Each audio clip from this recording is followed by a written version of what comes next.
আমাদের অনন্য স্টোরি সকল প্রকার পার্ট গল্প দেখতে আমাদের চ্যানেলটি সাবস্ক্রাইব করে পাশে থাকা বেল আইকনটিতে ক্লিক করে অল নোটিফিকেশন অন করে দিন। একটু নিচু হন। বিহান ভাই খানিকটা নিচু হয়ে আমার মুখের কাছাকাছি আসলেন। ইস, কি লজ্জা! ওনার সাথে এসব ভাবতেও লজ্জা করে। এক হাত দিয়ে ওনার চোখ বন্ধ করে ওনার গালে একটা চুমু দিয়ে দৌড় দিলাম। বিহান ভাই আমাকে ছুটতে দেখে বললেন, শ্যামা পাখি, এইভাবে দৌড়ালে তোমাকে মনে হচ্ছে কাশবনে নেমে আসা সদ্য কোনো সাদা পরি। এমনিতেই মন প্রাণ শ্যামা পাখিতে আসক্ত। শ্যামা পাখির সাথে কাটানো সেই সুন্দর রাতটা ধরে রাখার ক্ষমতা আমার নেই, তবে ক্যামেরা বন্দি করতে পারি কিছু মুহূর্ত। যে মুহূর্ত আমাকে বারবার মনে করাবে চঞ্চল এক পাখি তার কিচির মিচির হাসির শব্দে আকৃষ্ট করেছিল আমাকে। ছুটতে ছুটতে কখন যেন ধরা পড়ে গেলাম ওনার হাতে। বিহান ভাই আমার হাত ধরে গান করছেন। এই প্রথমবার ওনাকে এইভাবে গান করতে দেখলাম। मैं जितना तुम्हें देखो मन ये ना भरे, मैं जितना तुम्हें सोचूं मन ये ना भरे, इन आँखों में छलकता है थोड़ा सा मेरा है थोड़ा तुम्हारा। বিহান ভাইয়ের গান শুনে আমি ওনার দিকে তাকিয়ে হাসছি। আমার মুখে এমন হাসি দেখে বিহান ভাই গাল ভরে হাসলেন। ওনাকে এইভাবে এর আগে কখনো হাসতে দেখিনি। বিহান ভাই হেসেই যাচ্ছেন। ওনার হাসি দেখে আমি সত্যিই অবাক। উনি এত হাসতে জানেন। মেহু আপু একা একা কাশবন দিয়ে ছুটে বেড়াচ্ছে, জ্যোৎস্নার ছবি তুলছে। আমাদের সবার সব থেকে সাপোর্টিং মানুষটা মেহু আপু। ভাইয়ার সাথে মেহু আপুর বিয়েটা যেভাবেই হোক দিতেই হবে। বিভোর ভাই আর রিয়া দুজনে হাত ধরে গল্প করেই যাচ্ছে। আমি বিহান ভাইকে ভয় পাই, ওইদিকে রিয়াকে ভয় পাই বিভোর ভাই। বিভোর ভাই রিয়াকে বলছেন, আমি জানি আগামীর চান্স পাবে তুমি, না পেলেও প্রাইভেটে ভর্তি হয়ে যাবে, একদিন অনেক বড় ডাক্তার হবে। সেদিন নিয়মিত বিভিন্ন বাহানায় তোমার কাছে পেশেন্ট হয়ে যাব, গিয়ে বলবো প্রেসক্রিপশনে লিখে দিন ম্যাডাম। ডাক্তারের মুখের হাসি দেখলে সুস্থ হয়ে যাই আমি। রিয়া বলল, শুধু এইটুকুই? এইটুকুই জাস্ট। এই হাসিতে আমার সব অসুখ ভালো হয়ে যাবে। আমি ভাবলাম অন্য কিছু। অন্য কিছুটা কি রিয়া? বলেই বিভোরের গালে রিয়া একটা চুমু দিয়ে পড়ল। ভেবেছিলাম এটা হলে অসুখ সারবে। বিভোর ভাই ভাষাহীন হয়ে গেলেন। বিভোর ভাই ভাবতেই পারেননি রিয়া এমনটা করবে। বিভোর ভাই গোল গোল চোখ করে রিয়ার দিকে তাকিয়ে বলল, রিয়া, আমার হার্টে লেগেছে, কেউ মনে হয় তীর মেরেছে, ভূমিকম্পন হচ্ছে। রিয়া হেসে দিয়ে বলল, একটা চুমুতে এই অবস্থা, না জানি আরো গভীরে গেলে কি হবে। আপনাকে বিয়ে টিয়ে করে লাভ নেই, আপনাকে দিয়ে কিচ্ছু হবে না। কথায় কথায় যদি হার্টের সমস্যা হয় সারা বছর বিহান ভাইয়ের পেশেন্ট হয়ে থাকতে হবে। বিভোর ভাই রিয়ার হাত টেনে ধরে নিজের কাছাকাছি নিয়ে এলেন।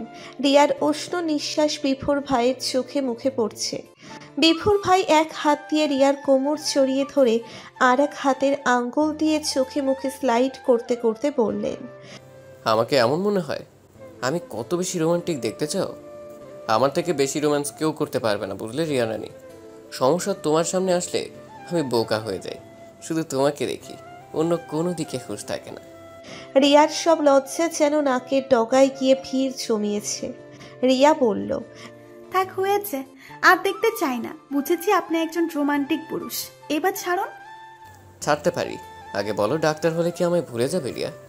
রিয়া বিভোর ভাইকে বলল, ডাক্তারই পড়বো না, আমাকে বিয়ে করুন আছি। বিয়ে করব? বিহানকে বলবো তোমার আম্মুকে বলতে। বিহান ভাই কি দিয়াকে ভুলে গিয়েছে? আগে সেটা বলুন। বিহান ভাইয়ের জীবনে দিয়া ছাড়া কিছুই নেই, আমারও সেম। আপনি ছাড়া কেউ নেই জীবনে। আমার একটাই পরিচয় হবে, সেটা হলো মিসেস বিভোর। বিভোর ভাই খানিকটা স্বস্তি পেলেন রিয়ার কথা শুনে। ইদানিং লেখাপড়াতে ভীষণ মনোযোগ দিয়েছে রিয়া। আর আমি সব সময় বই নিয়েই পড়ে আছি। এবার মনে একটা কনফিডেন্স আছে, হয়তো ভালো কিছু হবে। মন ভালো তো দুনিয়ার সব ভালো। বিহান ভাই আমাকে টেনশন মুক্ত করে দিয়ে গেছেন। নিশ্চিন্তে বই পড়ছি। বিহান ভাই এখন সারাক্ষণ কল দেন আমাকে, তবে সেটা প্রেম করার জন্য নয়, সেটা হলো বই পড়ার জন্য। আচ্ছা, উনি কি মাঝে মাঝে ভুলে যান যে আমি ওনার বউ? বলতে তো পারে, হ্যালো সোনা, কেমন আছো? তা না, কাল রাতে যেগুলো বলেছিলাম ওগুলোর পড়া দে। এখন ওনার কল একটা আতঙ্কের নাম হয়ে গিয়েছে। ওনার মাঝে ইদানিং বট্টরের তেমন একটা ভাব নেই। এখন উনি জল্লাদ টিচার আমার। দুপুর গড়াতেই মেহু আপু এসছে আমাদের বাসায়। আমার রুমে এসে শুয়ে পড়ে বলল, দিয়া, কয়েকদিন ডিপ্রেশনে ছিলাম। তুই আর বিহান ভাই রিলেশনে। ভাবা যায় আসলেই কি রিলেশন, নাকি তোর মন ভালো করতে এগুলো করলেন? তুই আমার একটা মাত্র ননদ হবি। কোথায় তোর বরের সাথে একটু আড্ডা দিব, মজা টজা করবো তা না, তুই জাহার নামের চৌরাস্তাকে জুটিয়েছিস। ওনার যে রাগ, বাবা, ভাবলেই ভয়ে পরাণ চমকে যায় আমার। বিহান ভাই সব দিকে ভালো, তবুও ভয় লাগে খুব। মেহু আপুকে বললাম, আমারও ভয় লাগে আপু, বাট ছোটবেলার ক্লাস, তাই ভুলতে পারি না। আচ্ছা মেহু আপু, বিয়ের পর কি উনি চেঞ্জ হবেন না? মেহু আপু বলল, উনি চেঞ্জ হবে, ভাবা যায়। যাক বাবা, শুভটা অনেক ভালো, রাগটাগ নেই, বেঁচে গেছি। একটা কষ্টের নিঃশ্বাস নিয়ে বললাম, আপু, আমার কপালটাই খারাপ। ফোনে মেসেজের সাউন্ড দেখে ফোন চেক করে দেখি বিহান ভাই মেসেজ করেছেন। আমি পথে বাসায় আসতেছি, তুই দ্রুত রেডি হয়ে আমাদের বাসায় আয়। আমি যেন বাসায় গিয়ে তোর মুখ দেখি। ফোনটা রেখে মনে মনে বললাম, আমাকে ডেকে নিয়ে দুনিয়ায় অশান্তি ছাড়া তো শান্তি দিবেন না। না জানি কি কি ভেবে এসছেন। মাথায় পেইন হয়েছে এমন একটা ভাব ধরে শুয়ে আছি, কেননা বিহান ভাই আবার আগের রূপে অবতরণ করেছেন। এখন ওনার মাঝে বড় কোনো ভাব নেই। এখন মামা বাড়িতে যাওয়া মানে রিস্ক। বিহান ভাই সারাক্ষণ বই পড়াবেন, না পারলে অনেক অপমান করবেন। এমন সময় আম্মু এসে আমার হাতে একটা ব্যাগ ধরিয়ে দিয়ে বলল, রাস্তায় অটো দাঁড়িয়ে আছে, দ্রুত যা, তোর মামি 100 বার ফোন দিচ্ছে। কাল বিভোরের মামা বাড়ি যেতে হবে, তোকেও সাথে নিয়ে যাবে। বিভোর ভাইয়ের মামা বাড়ি, সেখানে তো যেতেই হবে। বিভোর ভাইয়ের আম্মু অনুরোধ করেছে, না গেলে নয়। অটো নিয়ে মামাদের বাড়িতে প্রবেশ করতেই দেখি গেটের সামনে এক দল ছেলেদের নিয়ে হেসে হেসে আড্ডা দিচ্ছেন বিহান ভাই। গাল ভরা শান্ত হাসি। আমি অটো থেকে নামতেই চোখে চোখ পড়ে গেল ওনার সাথে। কিছু না বলেই বিহান ভাইদের বাসায় প্রবেশ করলাম। মামিকে দেখি ঝিমুচ্ছে। বললাম, এভাবে ঝিমুচ্ছ কেন? মামি বলল, অ্যালাট্রল খেয়েছিলাম দিয়া অ্যালার্জির জন্য, তাতেই ঘুম হচ্ছে। মামিকে বললাম, আমারও হাত পা খুব চুলকাচ্ছে, একটা ওষুধ দাও তো। মামি ওষুধ দিলে 2টা খেয়ে নিলাম। বিহান ভাই খানিকটা রাত না হলে বাসায় ফিরবেন না, তাই উনি আসার আগেই ঘুমিয়ে যাব। ওনার হাত থেকে রক্ষা পেতে ঔষধ খেয়ে নিলাম। প্রচণ্ড ঘুমে ঘুমনগরীতে গিয়ে ঘুমের রাজত্ব করছি আমি। আহা, কি আরামের সাথে পাতলা কম্বল মুড়ি দিয়ে ফ্যান আস্তে ছেড়ে ঘুমুচ্ছি। উপরে ফ্যান, নিচে গায়ে সিঙ্গেল কম্বল। এর মতো শান্তি অন্য কোনো কিছুতে নেই আমার কাছে। বিহান ভাই সন্ধ্যা রাতে পড়ার জন্য ডেকেছিলেন। আমি বলেছিলাম মাঝরাতে উঠে পড়ব। তারপরই ঘুম আবার। এই ঘুম প্রিয় আমিটার সব শান্তি কেয়ামতে পরিণত হয়ে গেল। আমার কি শান্তিতে ঘুমানোর কোনো অধিকার নেই? মধ্যরাতে রুমের বড় লাইটটা জ্বালিয়ে দেওয়ার কি খুব প্রয়োজন ছিল? কানের কাছে অসভ্য অ্যালার্ম ঘড়িটা কে রেখেছে? ক্যাচ ক্যাচ করেই যাচ্ছে। 2 কানে হাত দিয়ে চেপে ধরে এটে সেটে ঘুমানোর চেষ্টা করলাম, কেননা ভীষণ সুন্দর একটা স্বপ্ন দেখছিলাম। চাইছিলাম স্বপ্নের বাকিটা দেখতে। একবার ঘুম ভেঙে গেলে কি আর স্বপ্নের বাকিটুকু দেখা যায় কখনো? কানের মধ্যে দিয়া ওঠ নামক বুলি এসেই যাচ্ছে। আমিও কম না, চোখ বুঝেই রইলাম। সাথে সাথে মাথায় একটা প্ল্যান এসে গেল যে একটু অ্যাক্টিং করব। আমি স্বপ্নের দেশে আছি, সেই অ্যাক্টিং। বিহান ভাই আমার মুখের কাছে ঝুঁকে এসে আমায় ডাকাডাকি করছেন। আমি ওনার গলা জড়িয়ে ধরে একটু নেশা নেশা কণ্ঠে বললাম, ঘুম না আসার রাতে তুমি আমার কল্পনাতে, জ্যোৎস্না মাখা চাঁদে তুমি আমার বন্দনাতে। আই লাভ ইউ ইমু, মাই ইমরান হাসমি বেবি। চোখ হালকা খুলে তাকিয়ে দেখি ওনার মেজাজ চরম পর্যায়ে। বিহান ভাইয়ের চোখ ক্রমশ রাগান্বিত হচ্ছে। দাঁতে দাঁত চেপে বললেন, কি বললি? আমি ইমরান হাশমি? তোর কি আমাকে ইমরান হাশমির মতো কিসখোর মনে হয়? আমাকে তাহলে তুই এসব নজরে দেখিস? লাইক সিরিয়াসলি আমি ইমরান হাশমি? ওনার মুড দেখে আমি ভয়ও পাচ্ছি, আবার অ্যাক্টিংও চালিয়ে যাচ্ছি। গলা আরও খানিকটা জোরে চড়িয়ে ধরলাম। তুমি তো ইমরান হাসমির থেকে উপরে বাবু। বিহান ভাই আরও রেগে গিয়ে বললেন, আমার গলা ছাড় তুই, এক্ষুনি ছাড় বলছি। এইভাবে গায়ের উপর পড়ছিস কেন? ঘুমের ভান ধরে পড়েই রইলাম। বিহান ভাই বললেন, আমি ইমরান হাশমি তাই না? ওকে বোঝাচ্ছি আমি কি। মনে মনে ভাবলাম কিসটিস করবেন কিনা। বেড থেকে বাচ্চা কোল করে তুললেন, ভাবলাম রোমান্টিক কিছু হতে চলেছে, কিন্তু না, উনি আমাকে এই ঠান্ডায় ফ্লোরে নিয়ে শুইয়ে দিলেন। দেখলাম ওয়াশরুমে গেলেন উনি। ওয়াশরুম থেকে বেরিয়ে কাল রাতে ভরে রাখা বালতির ঠান্ডা পানি গায়ের উপর ঢেলে দিলেন আর বললেন, এইবার অ্যাক্টিং করলে এক থাপ্পড়ে দাঁত ফেলে দিব। ঠান্ডায় লাফ দিয়ে উঠলাম চিৎকার দিয়ে, ঠান্ডায় কাঁপছি। মানুষ এত জঘন্য কিভাবে হতে পারে? কি এমন পাপ করেছিলাম আমি? ওনার মতো একজন রাজাকার মামাতো ভাই কপালে জুটেছিল। মামাতো ভাই, তুই মামাতো ভাইয়ের মতো হবি।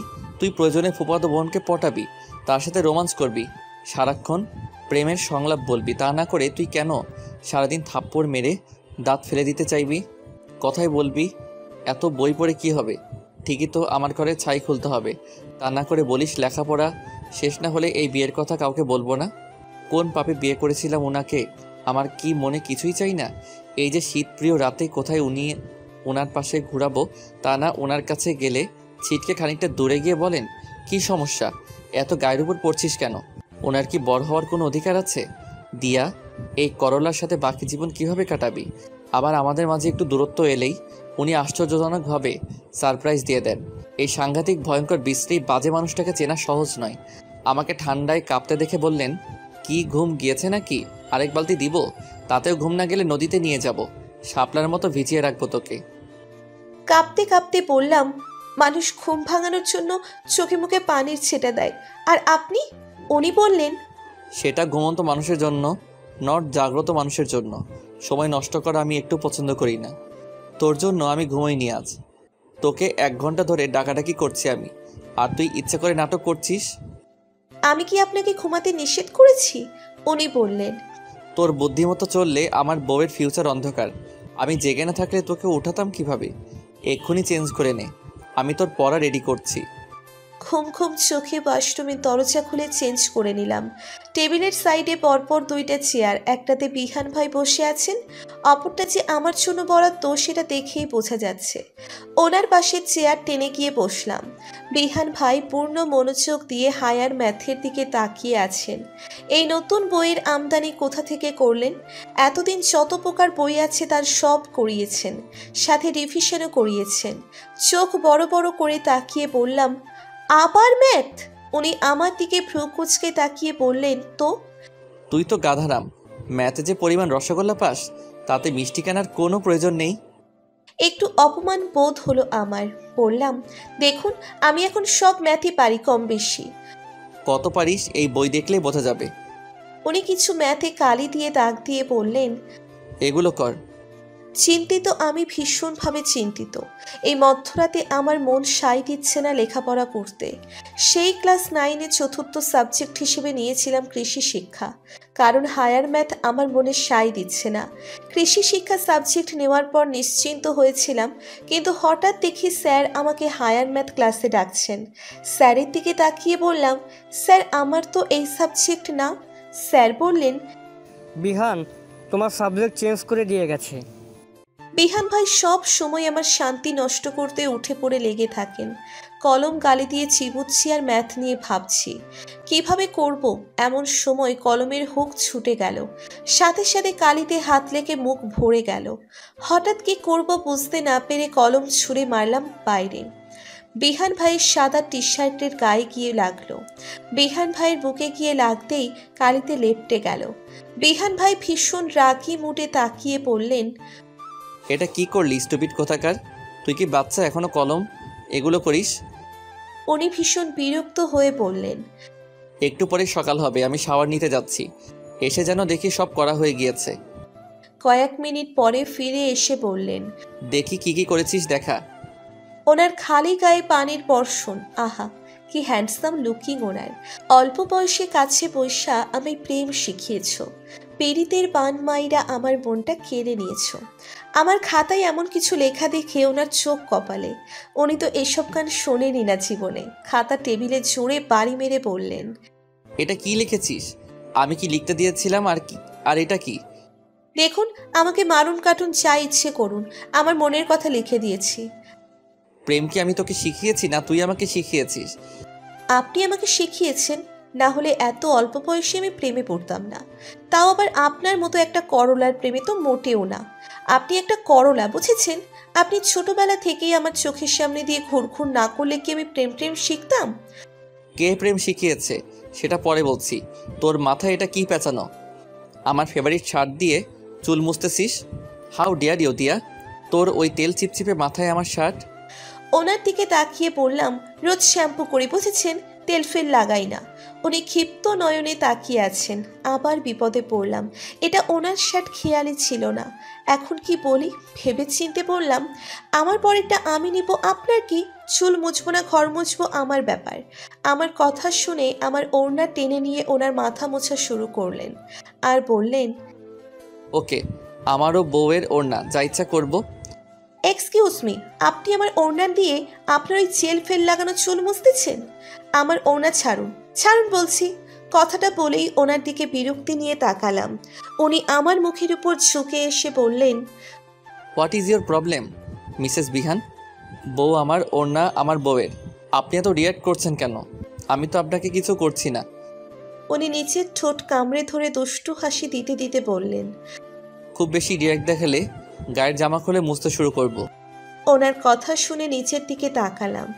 জামা কি আদেও ঠিকঠাক আছে আমার? ওনার পক্ষে অসম্ভব কিছুই নেই, সেটা আমার থেকে ভালো আর কেউ জানে না। ওড়না টানাটানি না করে ওনার দিকে তাকিয়ে আছি আমি। বলতে লজ্জা লাগলেও তার লুকিং কিন্তু সো হট। পা থেকে মাথা পর্যন্ত তাকিয়ে আছি আমি। পরনে 3/4 প্যান্ট, গায়ে লাল গেঞ্জি, পুরো শরীর ভিজে আছে। মাথার চুল ভরা পানি। সদ্য শাওয়ার থেকে আসা একটা হ্যান্ডসাম ছেলে দেখতে কেমন লাগে বোঝাই যাচ্ছে। উনি চোখ ইশারা করে বললেন, কি ভাবা হচ্ছে ভাবুক মহিলা? ওনার দিকে কেন তাকিয়ে আছে সেটা না বলে বললাম, ভাবছি আপনি কোন লজিকে মধ্যরাতে হায়ার ম্যাথ করতে দিলেন। আমার অ্যাডমিশনে কি হায়ার ম্যাথ আছে? তবুও আপনি আমাকে কেন এই বিজনেস সাবজেক্ট করতে দিয়ে হেনস্থায় ফেললেন, তাও আবার আমার শান্তির ঘুম নষ্ট করে? উনি ভ্রু কুঁচকে বললেন, তোর শরীরে কি অ্যালার্জি আছে? ভয়ানক মহিলা একটা, তাও 2-2টা অ্যালার্জির ওষুধ খেয়েছিস, ওষুধ খেয়ে নাক ডেকে ঘুমোচ্ছিস। তুই জানিস অহেতুক ওষুধ খেলে শরীরের জন্য কত ক্ষতিকর? তুই কি তোর বাপদাদার মতোই হয়েছিস পুরোটা? খান শুধু বংশে না, কাজে কামে রাজাকারদের কোনো কিছুতে কম না। ইয়াং জেনারেশনের সর্বনাশ করতেই তোর আর তোর গোষ্ঠীর জন্ম। বুঝলাম না উনি কোন কথা থেকে কোথায় চলে গেলেন, আর এখন কি কি লজিক দিবেন। ওনার দিকে তাকিয়ে বললাম, আমার বংশ কি আপনার বাড়া ভাতে ছাই দিয়েছে? বাপ দাদাকে কি করেছে আপনার? না, এই যে ওষুধ খাবি তুই, আর তোর কিছু হলে সমস্যা তোর বাপের জামাইয়ের। তোর বাপের জামাইয়ের একমাত্র বউয়ের কিছু হলে তার একমাত্র জামাই টেনশনে ডিপ্রেশনে চলে যাবে। তার মানে একটা ইয়াং ছেলে ডিপ্রেশনে যাবে। একটা ছেলে ডিপ্রেশনে যাওয়া মানে একটা জেনারেশনের ক্ষতি। বলছি ডাক্তার না হয়ে কুটিল চটিল ব্রেনের পুরুষ হতেন, সেটাই বেটার হতো। এত হাবিজাবি চিন্তা আপনার মাথায়? চিন্তা এখন আরেকটা, সেটা হলো এক্ষুনি তুই রাতের খাবার খাবি। রাতে না খেয়ে ঘুমিয়েছিস তুই, খাবার এনেই রেখেছিলাম, চটপট খেয়ে নে। দেখুন, এমনি আমার খাবার খেতে ভালো লাগে না, ভাত মোটেও ভালো লাগে না। এই মধ্যরাতে কিছুতেই খাবো না। তুই খাবি, তোর ঘাড় খাবে। তোর বাবাকে বল আমাকে প্রতি মাসে স্যালারি দিতে, তার মেয়েকে ভাত খাইয়ে দেওয়ার জন্য কথা দিচ্ছি। মুখ দিয়েই খাইয়ে দিব। শুনেই বমি পাচ্ছে। আপনি মুখ দিয়ে দিবেন আর আমি খাবো? কারো খাওয়া প্লেট মগে আমি খাই না, আর কারো মুখেরটা ছি, ভাবতেই গা গোলাচ্ছে আমার। উনি কপাল কুঁচকে বললেন, আসলেই পুচকে তুই, সেটা তোর কথাবার্তায় প্রমাণিত। বলেই উনি ভাত মাখিয়ে আমার মুখে পুড়ে দিয়ে বললেন, খেয়ে নে আগে। না খেয়ে খেয়ে ওজন হচ্ছে 35। আমার ওজন জানিস কত? 75 কেজি। আমার অর্ধেকও না তুই। কিছু না হোক আমার সাথে ওজনের ব্যালেন্সটা ঠিকঠাক রাখ, নইলে সমস্যা আছে ফিউচারে। আমি অবুঝ বাচ্চাদের মতো ভাত খেতে খেতে বললাম, কিসের সমস্যা বিহান ভাই? আর আমি পুচকে কেন? কেন পুচকি সেটা বুঝিস না? এখন আমাকে ভাই ডাকিস তুই? আমি কি তোর জাতীয় ভাই নাকি? তোর বাপের সম্পত্তির ভাগ তো পাবো না, পাবো তার মেয়ের ভাগ আমি। কোনো বউকে দেখেছিস বরকে ভাই ডাকতে? আপনি কোনো বরকে দেখেছেন মধ্যরাতে বউকে ডেকে তুলে রোম্যান্স না করে পড়াতে বসেতে? খোঁজ নিয়ে দেখেন এই মধ্যরাতে বররা বউদের কত আদর করে। তোর সাথে রোমান্স করতে গেলে তুই এই জেলার মানুষ এক জায়গায় করে ফেলবি। আমার মান ইজ্জত যা আছে সব যাবে। তোকে কি আমি চিনি না? মুখের খাবার দিতে চাইলে যে বমি করতে চাই, সে কি বুঝবে রোমান্সের? এসব গভীর ভালোবাসা বোঝার বয়স তোর হয়নি, বুঝলি? উনি যে কি বললেন আসলেই বুঝিনি আমি। বিস্তারিত জানতেও চাইলাম না আমি। কি বলতে কি বলবে তার ঠিক নেই। খাওয়া শেষ হলে বিহান ভাই আমাকে বিছানায় নিয়ে বসালেন। উনি শুয়ে পড়লেন আর আমাকে বললেন, পা টিপে দে ভালোভাবে। ওনার কথা শুনে আমার চোখ কপালে। কি বলে, এখন আমি পা টিপবো? বিছানা থেকে এক লাফে নেমে বললাম, অসম্ভব, আমি পারবো না। আমার 48 কেজি ওজন, কি আপনি 35 বলেছেন? উনি আমার হাত টেনে ধরে বিছানায় বসিয়ে বললেন, হাইরে মোটি, এত মোটা হচ্ছিস কেন? আগে ভাবতাম যে শুকনো তুই, একটা লাথি মারলে নড়াইল থেকে যশোর গিয়ে পড়বি। এখন দেখছি তার হবে না, নড়াইলেই থেকে যাবি। তোকে কোলে তোলে নিয়ে প্রেম করাটা আর হলো না। যাজ্ঞা, মধ্যরাতে তোকে খাইয়েছি যাতে তোর গায়ে বল হয় আর আমার পা টিপে দিতে পারিস ভালোভাবে। কষ্ট করে খাইয়ে দিয়েছি, নে এখন পা টিপে দে। ওনার এমন প্রস্তাবের জন্য মোটেও রেডি ছিলাম না আমি। এক বাক্য বলে দিলাম, দেখুন আমি পারবো না। দিয়া স্বামী সেবা যত্ন করলে প্রচুর নেকি, বুঝলি? এখনই সুযোগ একটু ভালো করার। রাগে রাগে পা টিপছি আর বলছি, কোথায় আমাকে নিয়ে একটু রোম্যান্স করবে তা না, পা টিপাচ্ছে। আহ রোমান্স কি করি বলতো? তোকে দেখে আসলে ওইসব ফিল আসে না দিয়া, তাই রোমান্স করতে পারি না। ফিল আসবে কিভাবে? আপনার তো সমস্যা আছে, ডাক্তার দেখান না কেন? কি সমস্যা আছে আমার? তা কি আমি বুঝি? মেহুয়া বুঝে কি সমস্যার কথা বললো বুঝলাম না। মান সম্মান তো আমার পুরাই গেছে দেখতেছি। মানে আমাকে নিয়ে এগুলো আলোচনা হয়?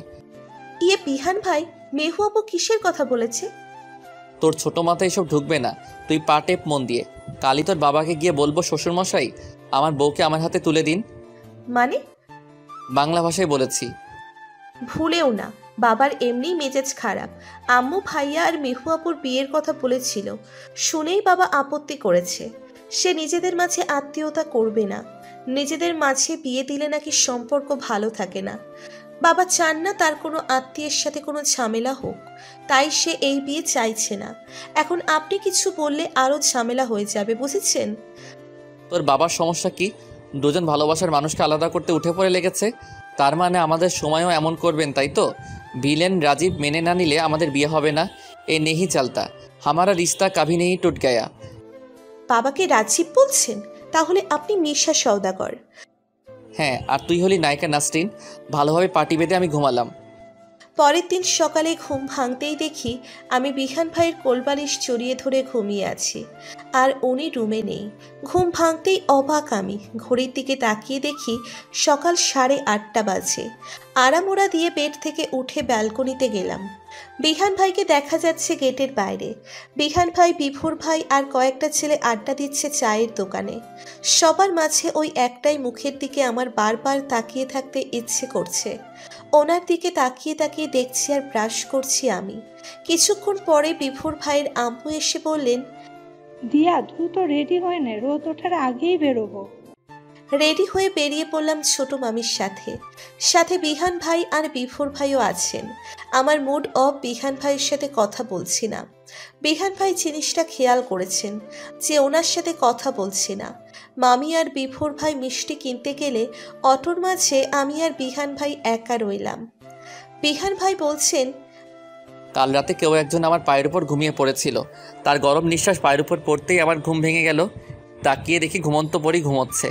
আস্তে করে কোলে তুলে নিয়ে বিছানায় শুয়ে দিয়ে আমি বাইরে ডিভাইনে ঘুমোলাম। আমি কোনো উত্তর দিলাম না ওনার কথায়। গত রাতে ওনার বলা একটা কথা ভীষণ খারাপ লেগেছে আমার। সবুজ মেরুর দেশে শুধুই সবুজের সমারোহ। চারিদিকে সবুজ ধান ক্ষেত, হয়তো 15 দিনের মাঝেই ফুল আসবে গাছে। প্রশস্ত বিলের মাঝে চিকন একটা পিচ ঢালা রাস্তা, যার চারিদিকের কুল কিনারা দেখা যাচ্ছে না। বাতাসে ধান ক্ষেতের ধানের পাতাগুলো দোল খাচ্ছে, যেন স্রোত বয়ে যাচ্ছে ধানের পাতায়। মাঝে মাঝে কাকতাড়ুয়াও আছে। কৃষকরা ধান হাওয়ার আগেই কাকতাড়ুয়া লাগিয়ে রেখেছে। আমি অটো থেকে মুখ বের করে হাওয়া লাগাচ্ছি শরীরে। আমার সামনে থাকা চুলগুলো উড়ে উড়ে চোখে মুখে পড়ছে, আর আমি হাত দিয়ে সরিয়ে সরিয়ে কানের পিছনে গুঁজে দিচ্ছি। কাকতাড়ুয়ার গায়ে শার্ট পরানো, কালো হাড়ি দিয়ে মাথা বানানো। মধ্যরাতে নিশ্চিত কেউ প্রেতাত্মা ভেবে ভয় পাবে। বিহান ভাই এক নজরে আমার দিকে তাকিয়ে আছেন।